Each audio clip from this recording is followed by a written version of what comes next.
Me ha conmovido la muerte en Bogotá del doctor Marino Jaramillo Echeverry, figura brillante en la historia política e intelectual de Caldas en la segunda mitad del siglo XX. El conocimiento que tuve desde muy temprano en mi vida de su personalidad, de la ortodoxia de su pensamiento, de sus resonantes actuaciones parlamentarias, del ejercicio del derecho, de su actividad académica, de su cultura histórica, jurídica y literaria, de la media docena de libros que publicó y de los que trabajó en los últimos años, fueron oportunidades para dimensionar una constante vocación intelectual.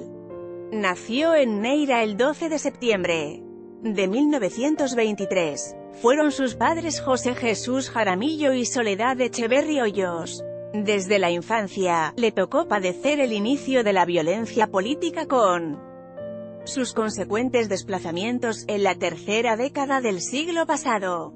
Él mismo lo testimonia: en nuestra niñez nos tocó vivirlo. Nuestra familia, como muchas otras, tuvo que abandonar a Salamina, lugar de residencia, buscar acomodo en Aranzazu, y salir de este precipitadamente, en ambos casos por presión política ejercida por quienes, en esos dos municipios de mayoría conservadora, empezaban ya a soñar con su propia hegemonía. En Manizales estudió en el Colegio de Cristo, donde hizo su bachillerato, y de aquí partió a Popayán, para estudiar en la Universidad del Cauca, en la que se graduó en Derecho, Ciencias Políticas y Sociales. La experiencia universitaria fue también oportunidad para desplegar su inteligencia. En esa histórica ciudad le tocó la muerte del maestro Guillermo Valencia, símbolo entonces de la cultura nacional. Hizo periodismo con su hermano Octavio y otros jóvenes intelectuales caucanos y llegó a ser secretario privado de la gobernación del Cauca. Vuelto a Manizales, comenzó a ejercer la profesión y a tener una activa participación política. También la cátedra. Eran los tiempos de la dictadura del general Rojas Pinilla. Tuvo una definida raigambre en la corriente conservadora que militó hasta su muerte el caudillo Laureano Gómez. No obstante, bajo el gobierno del coronel Gustavo Sierra Ochoa dio su brazo a torcer aceptándole la Secretaría de Gobierno, por lo que se ganó el reproche de sus compañeros. También fue gobernador encargado, pero siempre fue afín al llamado Escuadrón Suicida, el grupo de jóvenes conservadores que, cerrado el siglo, en diario gráfico y actividades clandestinas, le hacían oposición al gobierno de Rojas. La revista Prometeo, de los intelectuales conservadores Diego Tobar Concha y Belisario Betancuri. El periódico La Gente, réplica conservadora del semanario La Calle, de Alfonso López Michelsen, movilizaban las ideas de las que Jaramillo hacía eco. Hizo parte de esa primera asamblea de Caldas posterior a la dictadura, en la que Jorge Mario Eastman, Augusto Correa Echeverry, Rodrigo Marín Bernal, Mario Calderón Rivera y otros que integraban la nueva generación política, auguraba una visión distinta del país.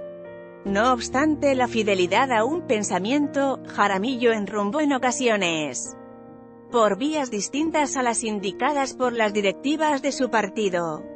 En Manizales lideró la campaña de la candidatura disidente del conservador Jorge Leiva, frente a la del liberal Alberto Lleras, para la primera presidencia bajo el Frente Nacional.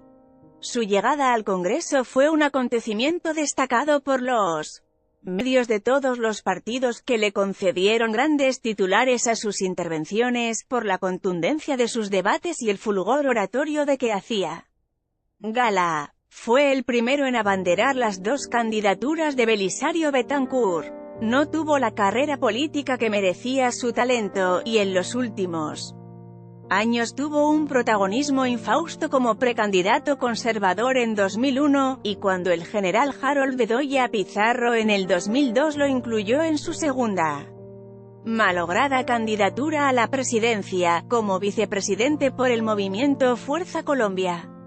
El talento del ilustre caldense tuvo una mejor aplicación en los institutos culturales de los que formó parte.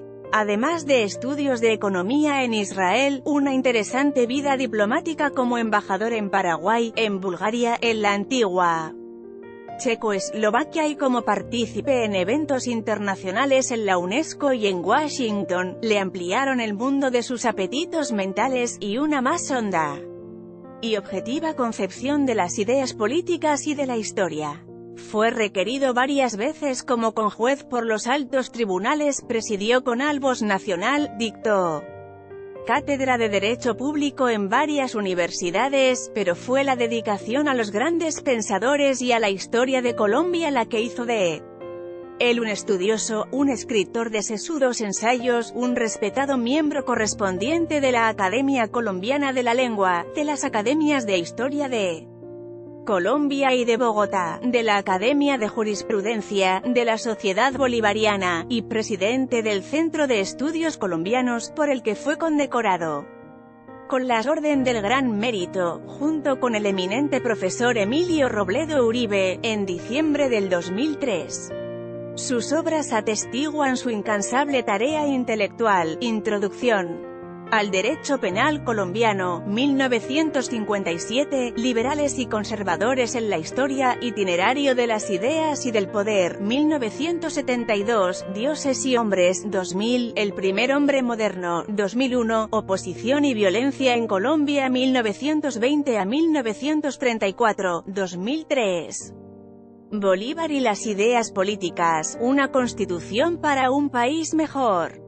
Los libros inéditos que dejó listos como De la monarquía imperial a la monarquía cristiana, 2004, Lo oculto y lo fantástico, La ciudad de Dios y la ciudad del diablo, unos bárbaros llamados godos, el estudio filosófico jurídico sobre la politeia de Aristóteles y sobre todo, sería importante poder editar la segunda parte de Oposición y violencia, 1934 a 1960. La desaparición de Marino Jaramillo Echeverry el pasado 19 de marzo, nos apena, y remueve las claves de lo que hemos sido los caldenses en el último medio siglo.